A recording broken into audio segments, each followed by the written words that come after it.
Good evening, everyone. Welcome to the Marin Virtual College Fair. Thank you for joining us. A few housekeeping announcements before we get started. You can use the Q&A button on your screen to type your questions to our presenters at any time. Your camera and microphone are off, so the panelists cannot see or hear you. And this is just one of many different sessions happening, so be sure to sign up for additional sessions. This presentation is being recorded and will be available in about a week at the same website where you registered. So now I'll turn it over to our presenters. We are here in session C9. So the first school that we'll hear from is Mount St. Mary's University.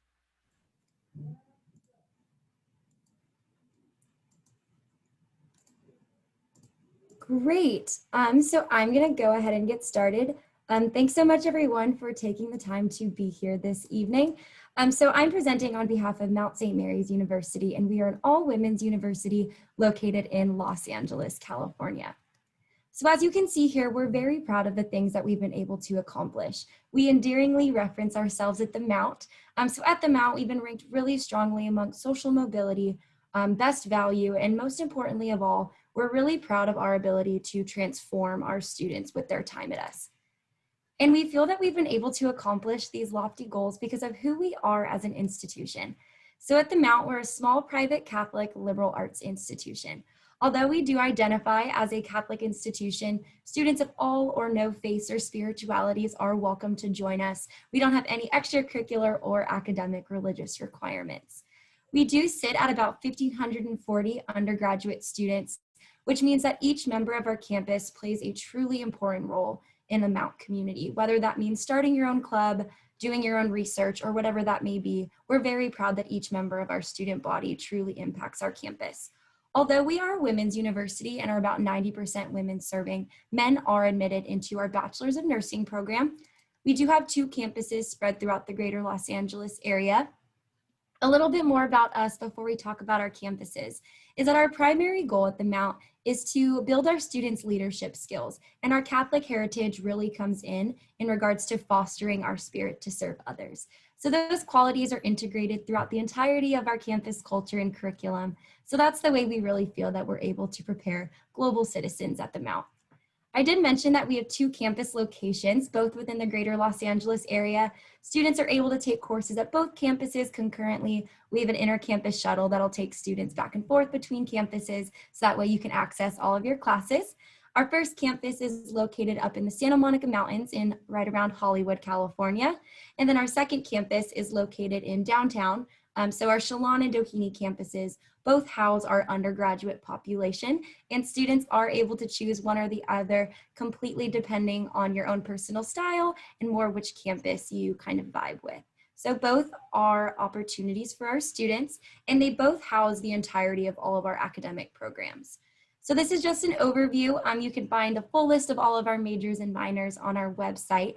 But we have a very intimate student to faculty ratio of 10:1 and an average class size of 16 students. And going back to our campus's mission of building leadership skills within our general ed and our liberal education requirements, we do a lot of discussion-based learning. We feel that it's really important that our students learn to articulate their thoughts really effectively during class and advocate for their own opinions and beliefs. So at the Mount, our students are not just a number. We know that you have very valuable experiences and opinions that deserve to be shared not only with your classmates, but also with your professors. With that being said, we have over 30 different majors and minors. However, despite what you choose to major in, you will be asked to complete our liberal arts core education, which is essentially our way of making sure that our students are prepared as possible for whatever the future may hold. So we want to make sure that our students are not only well-versed within their own major, but also have a very vast understanding of other curriculums as well. At the Mount, we're able to prepare our students for various pre-health professions. Nursing is our most popular major. We are the first school in California with a Bachelor's of Nursing program, so that is our most popular major on campus. But despite whatever major you do choose, we hope that our students will supplement their academic experience with very valuable hands-on experiences. So whether that's participating in research, joining one of our countless clubs and organizations, we understand that yes, academics should be at the core of a college experience, but there's also very important other components to consider. Our university resources, including disability services, our diversity office, and professional development, are also at the core of our Mount community. In addition, we have over 50 different clubs and organizations for our students to choose to be a part of. And if none of those spark your interest, you can always start your own. Another part of our campus community is our really important wellness campaign, which makes sure that our students are taken care of spiritually, physically, academically, socially, and professionally. As I mentioned, students are able to choose to live on either of our campuses. Our students that do choose to live on campus can live anywhere in a single room, in a room with up to 3 other students. So completely depending on your preference, we hope to make that a reality. We do not have a housing requirement, so you're not required to live on campus if you prefer not to. However, that is available. Moving forward, we are completely going test blind, so we'll no longer be taking SAT or ACT scores into consideration when evaluating applications or looking into scholarships. Here's our application deadline, so please feel free to take a quick picture of this. We do encourage you to apply early action if you're interested in any of those opportunities. Here you'll see our overarching financial aid and costs, but I want to highlight that over 85% of our students do receive some type of need-based aid, and all admitted students are guaranteed at least $11,000 of merit-based scholarships, ranging all the way up to $17,000 a year just for applying. I'm not your personal MSMU admission counselor, but Susanna Perez right here is your go-to, so please feel free to jot down her information and stay in contact with us that way. So thanks so much. It was a pleasure meeting y'all. Please have a great rest of your evening.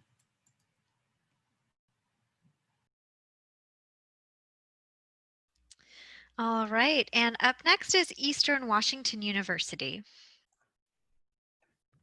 Hi there, welcome everybody. My name is Kareem. I am your advisor from Eastern Washington University, and I'm about to share my screen. So thank you. And yeah, I'm just gonna give you a little bit of information and kind of give you a little tour of our campus by showing you some photos.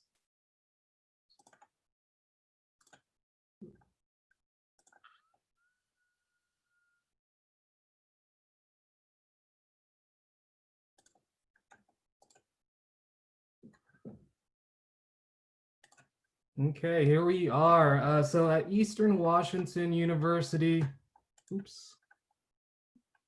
Let's see, am I on the right screen?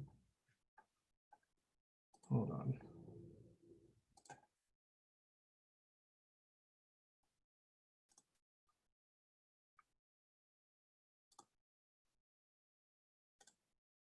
Okay, here we go. So hopefully this works. At Eastern Washington University, we're a mid-sized university with around 12,000 students. I like to tell people that we're a quintessential college town where a majority of the town is just made up of college students. We have a cute little downtown, world-class academics, and fun college traditions like Division I football. So here's a little picture of our famous red turf football field. So at Eastern, many students graduate and get jobs related to their major. Many students graduate debt-free. A majority of our students also receive some type of financial aid, and lots of our students get hands-on experience and professional experience while they're at Eastern Washington University.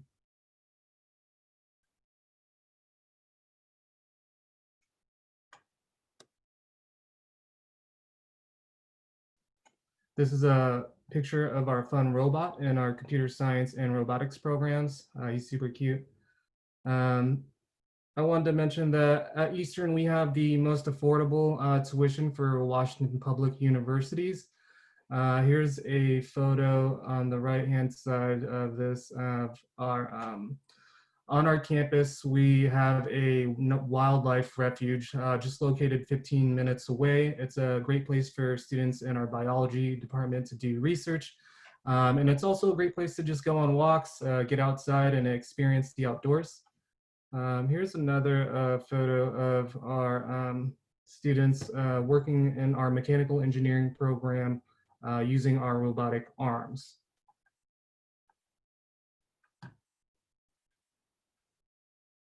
Here are some more photos of students just outside of our campus in our geology department doing research and getting out into the world and getting some more hands-on experience. And moving on, I mentioned that we are the most affordable public university in Washington. We are a WUI school, so you could go online and use our freshman scholarship calculator, and that'll help you determine how much of an award you're going to get. But basically, so our tuition is around $7,000 per year. Regular out of state is around 24,000, and if you were to get that full WUI award, it's somewhere around $11,000 per year for tuition. We have lots of other great programs at our campus too. I really appreciate and like our music program. So we have a music program and music educators program. If you are somebody who plays an instrument and wants to continue with that, you could always take classes in our music department. All you have to do is just contact them and join any one of our ensembles. Our top majors are business, biology, computer science, psychology, and engineering. We have lots of fun things for you to get involved with on campus. We have a ice rink, climbing walls. The gym is personally my favorite place to hang out on campus. I love being active and staying active, and with your student ID card, you could get into the gyms once school's open up, obviously. But yeah, the ice rink is super fun. That's where we have our hockey games. We do have a hockey team on our campus.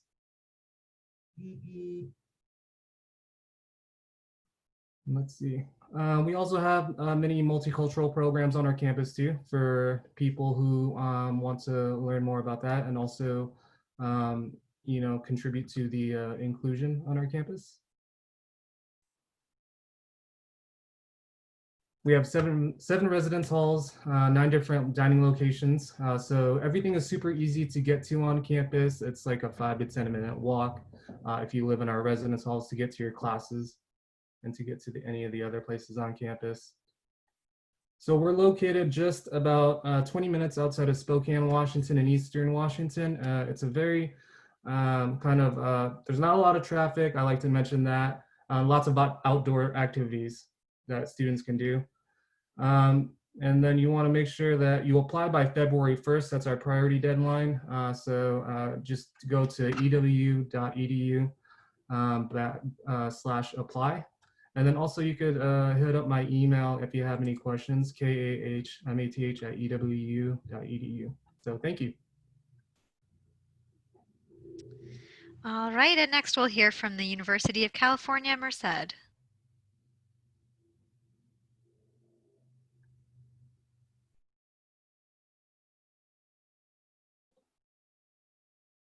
All right, thank you. Good evening, everyone. So thanks for to be here. So my name is Tim Ford. I do serve as the Bay Area Admissions Advisor for UC Merced. To jump right into the presentation, we are the 10th and newest campus in the UC system, founded just 15 years ago. Number one, to increase access to UC eligible applicants who meet our selection criteria, and to also bring forth economic growth to the Central Valley community. We are located right in the heart of California, Central Valley community, close proximity to Yosemite National Park, about 2.5 hours from the Bay Area, cities of San Francisco, as well as Sacramento. So we're pretty much in the center of it all. It is an ideal location for exploring a lot of numerous neighboring communities. 99% of our students do come from California, so we are first and foremost committed to our California residents. As you can see in the slide here, we pretty much have California covered in terms of where in California our students are coming from. We're also proud of the fact that our total enrollment is just a little over 9,000 actually this year. So we are the smallest UC campus in terms of population of students, providing that small, intimate feel that's very common amongst private schools, combined with all the resources that comes with being a large public research institution. We're also very proud of the fact that over 75% of our students identify as the first in their families to go away to college. This is by far the largest in the UC system. Our campus is experiencing remarkable growth. We just completed a 4-year multi-billion-dollar expansion project known as Merced 2020, where we doubled the capacity of our campus by building new residence halls, new classroom spaces and research labs, a new wellness center, event center, as well as a competition level swimming pool. So everything to the right on this map is the new addition to UC Merced. We are eventually slated to become the largest UC campus in terms of size once our expansion projects for future years are all completed. At UC Merced, we do offer over 200 clubs and organizations, everything ranging from Greek life to cultural-based organizations, religious organizations, as well as special interest groups. And it's also very common for students to start their own clubs and traditions, pretty much providing with us the pioneering spirit that our students are well known for.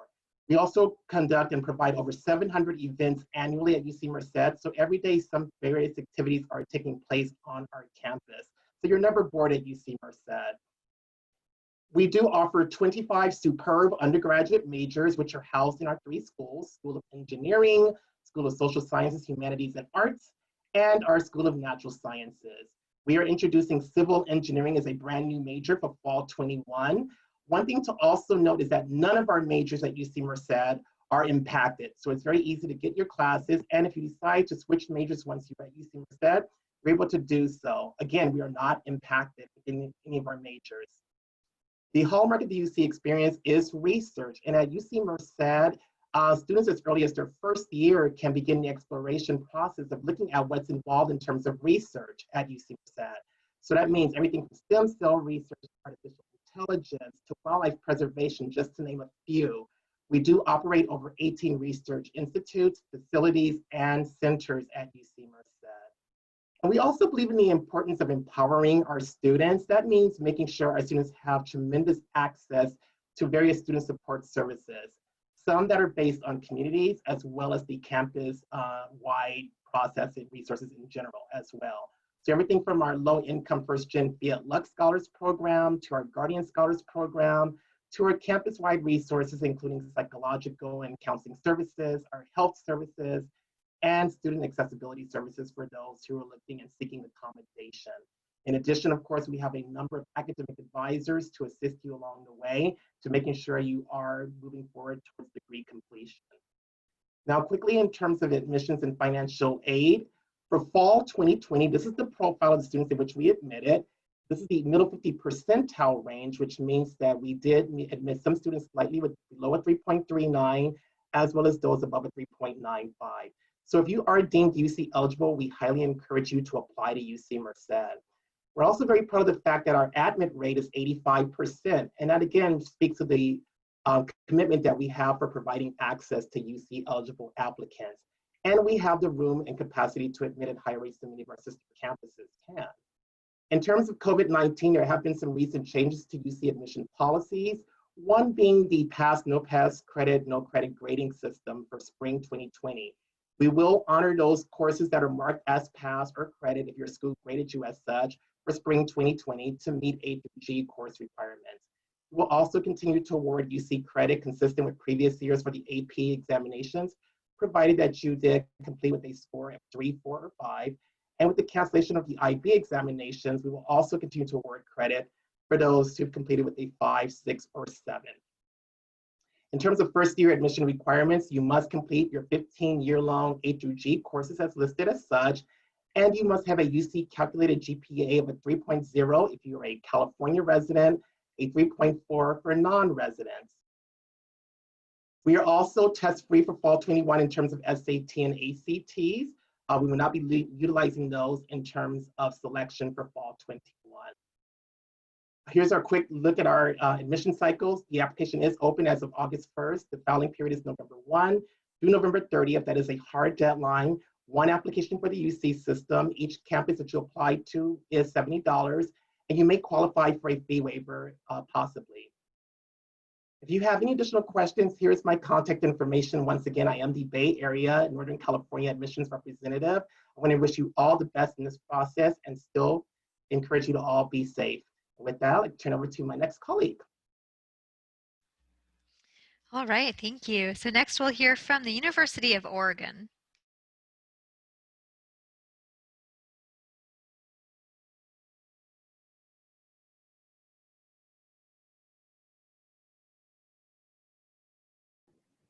Well, good evening, everyone. My name is Loretta Klosterman, and I am one of the regional admissions counselors for the U of O. As a regional admissions counselor, I actually do not live in Oregon. I live right out here in Northern California. I'm based in the Sacramento area. So please let me know if there's anything that you need throughout the admissions process, as I am your local representative. The University of Oregon is located in the city of Eugene. We are 2 hours south of Portland and about 3.5 hours away from the California border. Eugene is the second largest city in Oregon and does have its own airport. There's even a direct flight from San Francisco into Eugene, making it very easy for our Northern California students to travel to and from campus. Just like anywhere in the Pacific Northwest, we are an incredible area for outdoor recreation. Our students have access to hundreds of miles of hiking and biking trails right in Eugene, as well as access to water sports because of the McKenzie and the Willamette rivers. And Eugene is also equidistant between the Cascade Mountains and the Oregon coast. Our students take full advantage of the ability to go snowboarding and skiing in the wintertime, and even having a weekend getaway on the coast. This is our incredible campus. Eugene offers our students that quintessential college town environment, very similar to a St. Louis Obispo or a Davis in that regard, where there is this immense sense of pride that Eugene is home to the University of Oregon. As you can see, we are green in every sense of the word. We are very physically green, and that's because we get a lot more rain than we see out here in Northern California. But we affectionately call the rain our liquid sunshine because we would not be as green without it. But we're also very green in the way that we live. Eugene is actually ranked one of the greenest cities in the nation. So you'll see that the university and the community of Eugene is very committed to being sustainable. And one of the ways that we show that commitment is actually through transportation. We are ranked one of the most bike-friendly cities in the nation, and we constantly joke on campus that you will often see more bikes than cars, and all of our students have access to free public transportation. The University of Oregon has students from all 50 states and 101 different countries, so we are a very eclectic and diverse. We are also a mid-sized university. Our total enrollment is about 22,000, and our undergraduate population is just shy of 19,000. So we really do focus on that undergraduate education. Keep that in mind as I start sharing with you more about what the student experience is, because those opportunities are truly there for you to take advantage of. We are a member of the AAU, the Association of American Universities. We are one of 65 institutions in the United States and Canada to be a member of the AAU. As a member, we are being recognized for excellence in academic research as well as education, and we're in great accompaniment with schools like UC Berkeley, UC Davis, as well as Harvard and Yale, and take a very strong sense of pride that we have been invited to be a part of such a prestigious organization. 75% of our students do research on campus. Research really spans across all of our disciplines. For example, there are 25 labs on campus dedicated to psychology research. We even have our own research facility on the coast of Oregon for marine biology students, and an observatory in Central Oregon where our very own physics students help discover water on Mars. There are many academic programs for you to choose for as a student. The best part is that you don't have to know your major when you apply to the U of O. In fact, about 1/3 of our students come to the University of Oregon as undecided, or what we like to call exploring. We understand that you'll be exposed to a lot of different academic areas of study and want to make sure you have that time to explore to figure out what you're really passionate about. We do want to make sure that our students have that ability to get outside of the classroom. Research is one of those ways, but so is study abroad. We do offer over 300 study abroad programs in 80 different countries, including some pretty unique programs such as an international internship or a pre-freshman study abroad opportunity, where students can actually study abroad at the U of O before they even step foot in the residential halls. There is no doubt that the U of O has tons of campus spirit. With over 300 student clubs and organizations, it really shows you that our students are really connected and invested within our campus life and our campus culture. We also compete in Division I athletics. We are part of the Pac-12 Athletic Conference. So needless to say, our athletic events are extremely electric. We are known for football and basketball, and most famously known for track and field. We do require all of our first-year students to live on campus. We really want you to establish that sense of community right from the get-go. And then after your first year, you do have the ability to live off campus. I'm going to switch gears and start talking about the application process. For those of you who are seniors, you can apply at any time. We look at a cumulative weighted GPA for admission, and there's no minimum GPA to apply. We are going to do a holistic evaluation.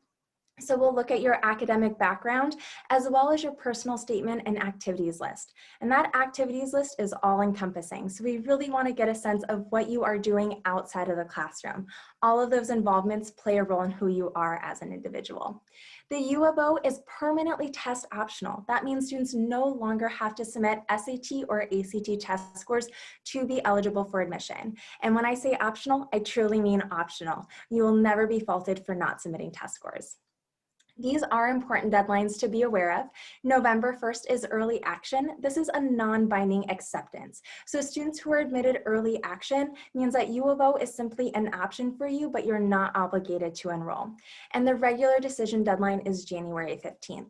We have no preference on what deadline you apply by. The selectivity of the university does not change. And in talking about financial aid, we made a very exciting announcement this past spring. And that is the Oregon Guarantee. The Oregon Guarantee means that your tuition is fixed and the cost of tuition will not rise through the completion of your degree or up to 5 years of education. This is our commitment to you to be able to financially plan for college. Thank you so much. Great, thank you. So next we'll hear from Digipen Institute of Technology.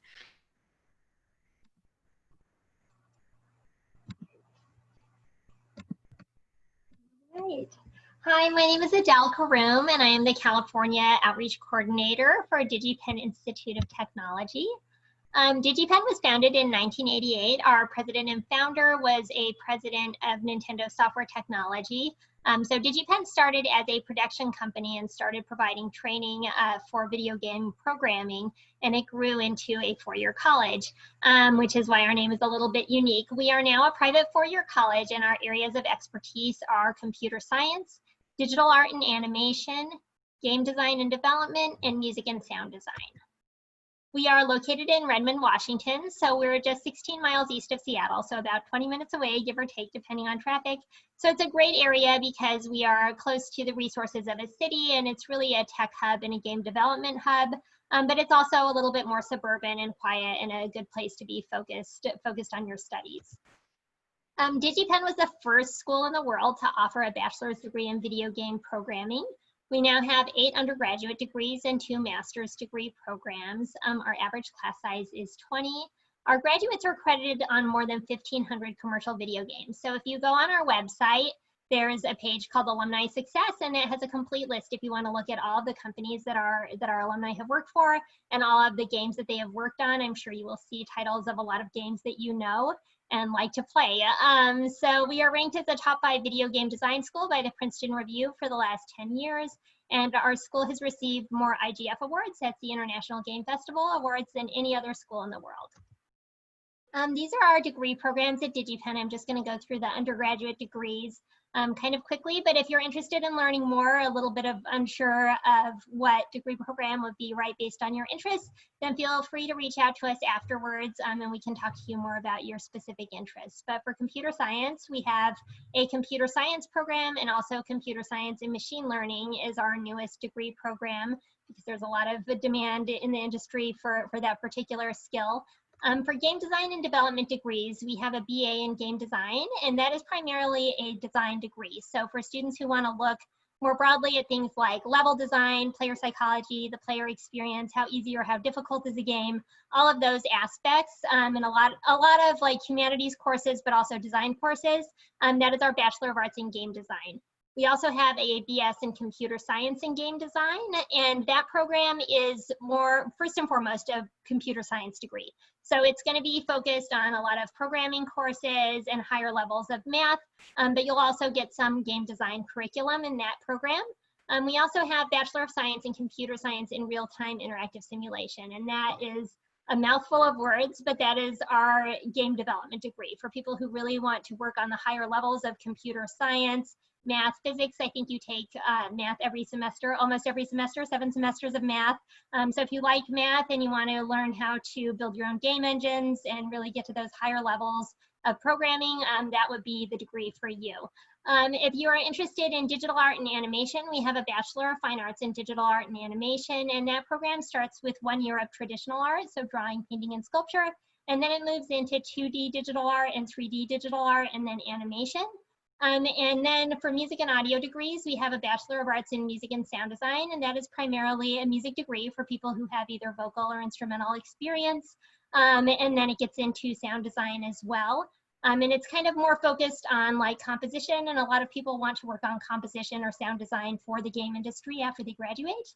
And then we have a Bachelor of Science in Computer Science and Digital Audio, and that, similar to the others, is primarily a computer science degree, but it's more focused, it has some more focused classes on programming specifically for audio. Our academic approach is a combination of academic fundamentals and project-based learning. So there are some lecture classes and knowledge and theory kind of classes, but it quickly moves into project-based learning where you're applying what you've learned. At Digipen, instead of waiting for a while to declare your major, you apply directly to your degree program when you apply. And so you get right into that your very first year. And then by your 3rd and 4th year, you're taking project classes with interdisciplinary teams, making games and animations. And so it's really a great opportunity for students. Usually by graduation, students have completed 3 to 4 projects, like game projects or animation projects. And so they can go onto the job market with a good portfolio of work that showcases their particular abilities and different job skills. As you're preparing to apply, or if you're interested in any of our Bachelor of Science programs, we like to see strong math, science, and problem-solving skills. Pre-calculus is required for almost all of our computer science programs, with the exception of computer science and game design. If you're interested in the BA in game design, we're looking for a broader foundation of coursework. Math through pre-calculus is recommended because you will be taking some computer science, but it's not required. For Bachelor of Fine Arts program, we're looking for strong skills in drawing from observation. We do have a portfolio requirement. You can see that on our website. There are 5 prescribed pieces for drawing, and then you can submit 7 to 10 additional pieces. And then music and sound design, similarly, we're looking for proficiency in your either vocal or instrumental music, and there's a portfolio requirement for that as well. If you have any questions, you can reach out to us at outreach@digipen.edu.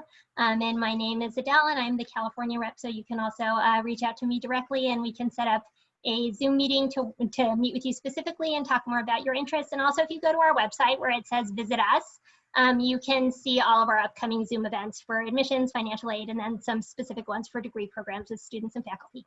Thank you. All right, we have one more school for this 6x6, and then we'll have some time for a Q&A. So do remember that you can always ask those questions through the Q&A box on your screen. Last up is St. Mary's College of California. Good evening, everyone. Thank you for being here and taking a break from watching the World Series game. I know I was watching that earlier. My name is Jessica Stuns, and I'm the admissions counselor for the Marin area. So St. Mary's, we are not too far away. We're just on the other side of the Richmond Bridge in Merced, California. We have about 2,600 undergrads. We are Catholic LaSallian. We do have a religious affiliation, although only about half of our students identify as Catholic. The other half could be of a different religion, non-religious, or still exploring. We are a liberal arts school, although with that, there is a myth that people believe that liberal arts schools don't have sciences, and that cannot be further from the truth. So we have 43 different majors, average classroom size of 19, and we are featured in this book called The Colleges That Change Lives, written by a man named Lauren Pope. One summer, Lauren Pope was on a cross-country road trip with his son, and they came across 45 different colleges that had an excellent curriculum. We are the only California school, the only Catholic school, and the only school with an NCAA Division I sports presence. As far as student and campus life goes, we guarantee on-campus housing for 2 years. We have many student-run clubs. As I mentioned, our NCAA Division I sports. Personally, when I was in high school, I thought I had to go to a huge school with 20,000, 30,000 undergrads. And I'm happy to tell you that that does not have to happen if you want to go to a school that has school spirit. We have so much spirit when it comes to men and women's basketball games, as well as soccer games, rugby games, etc. Our students are also very aware of the need to give back to underserved populations, and that's certainly seen in our 70,000 hours of community service. So you might be wondering why we're featured in that book. The reason is twofold. The first is collegiate seminar in January term. Seminar is based in the Socratic seminar style. I wonder if in high school, maybe you've had an English or a history class and your teacher said, all right, everybody circle up, we're gonna have a really discussion-based conversation. That is Socratic seminar. At St. Mary's, no matter what you major in, no matter what you study, you will take 4 seminar classes. And in this class, we're talking about the Great Books program. When I first heard of the Great Books, I thought it was Harry Potter. I thought it was Lord of the Rings. None of those books are in there. It's Plato, Aristotle, Galileo, spanning into more contemporary thinkers too, like Maya Angelou, Virginia Woolf. So you take it section by section of history up to the most current time. Similarly, every student will do a January term every January. We have the month of January reserved as a chance to do something that just sounds fun or interesting. You might be majoring in biology, but you may have other interests too. So if you're majoring in bio, we may say, hey, take a theater class, take a history class for the month of January. A few examples, we had a dog psychology class last year where students were learning what dogs think about and how they think, kind of fun. And with January term, you're also able to go off campus. You can go on international or domestic trips for just the month of January. Personally, I think it's a great way to get a international study abroad experience without having to commit to the full study abroad. But we also do have study abroad programs too, if that is of interest to a student. You might be wondering how St. Mary's is coping in the time of the pandemic, and we are really excited to share that we have had a very successful way of having students on campus. We actually have 400 students living on campus right now, and for students that are living on campus, they are able to take in-person classes in our outdoor classrooms. You'll see that we have these outdoor structures. Students are socially distanced, they're wearing masks, and we've been having weekly testing for the past 7 to 8 weeks, and we've only had 1 confirmed case in that timeline. So we are really proud of our students for just the responsibility that they're taking to keep themselves safe and healthy, as well as their neighbors. So here is a bit about the application process. We're on the Common App, and we look for a personal statement, a letter of recommendation, your official high school GPA, and new this year, we are also going test optional like many other colleges on this call. So don't feel like you need to fly to Nebraska or somewhere to go take your SAT or ACT. There's no need to worry about it. The 2 deadlines you'll see at the very top there. And on the right-hand side of the screen, you'll see all the ways of merit scholarship and financial aid. I think the most important is the departmental scholarships. For many seniors in high school, this is a missed opportunity because they are so focused on getting their common application submitted that they forget to apply to departmental scholarships. So if you're curious what those are about or want more information about that, please reach out to me because I am the representative for Marin, and I'd be happy to help you kind of sort through those things. In addition, we have merit-based scholarships. Right when you press the submit button on your common application, you're automatically considered for up to $30,000 in financial aid. And then lastly, the need-based aid or the FAFSA. Especially after the tumultuous year we've had in 2020, we're really encouraging every family to file. No matter what you think you may or may not qualify for, a lot of circumstances have changed for a lot of families. So please make sure that you're doing that. So that is the conclusion. I just also want to plug again the colleges that change lives, whether it's St. Mary's, whether it's another school. There's some really awesome schools that are listed in that book, and you can learn more about them at the website ctcl.org, or they have a book, and that's a really great place to start, whether you're sophomore, junior, senior, and starting to think to apply to colleges. Also, if you're living in Marin, come on over. We have drive-through tours, and you're able to pick up a self-guided tour and kind of explore St. Mary's from inside your car. So thanks so much, y'all, and have a great rest of your night. All right, well, that concludes our presentations for this evening. So I want to invite all of the participants that are here to go ahead and ask those questions in the Q&A. And while we keep an eye on those written questions, I will invite all of our presenters to turn on their cameras for my favorite part of the 6x6, which is asking them to go in presentation order and to offer a fun fact, a unique tradition, something you didn't know that didn't make it into the official presentation from their schools, just to see what each unique college has to offer. So we'll go back to the top and start again with Mount St. Mary's. I think this is a really important component to recognize that we are a majority minority university and do represent about 87% students of color.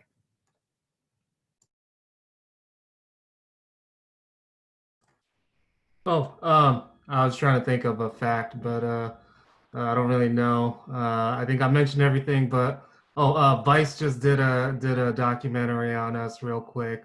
So go ahead and Google Vice. They did a cool show on like small college towns and how they're dealing with the pandemic. So look that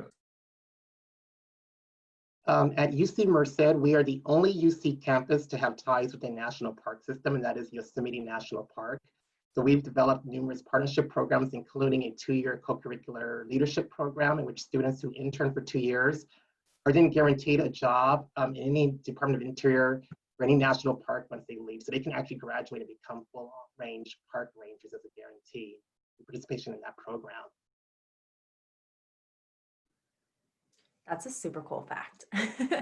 One of my favorite facts about the U of O is we are the only university in the country to ever have a Disney character as a mascot. So one of our previous mascots was Donald Duck, and that was made possible by a handshake between Walt Disney and one of our former athletic directors.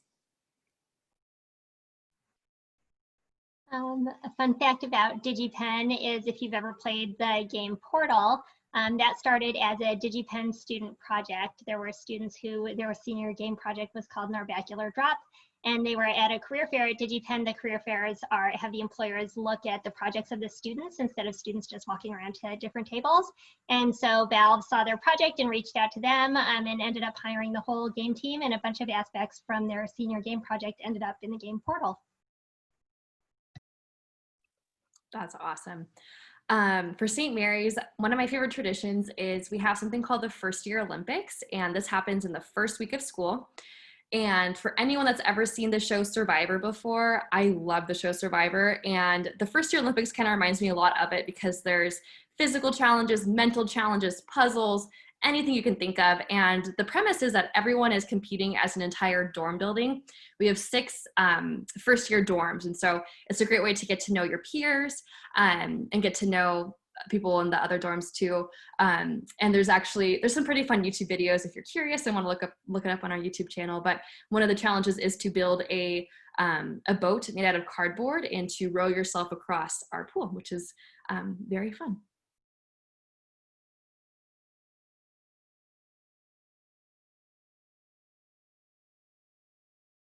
We'll give it another minute for questions to come through the Q&A, and then we'll go ahead and wrap things up.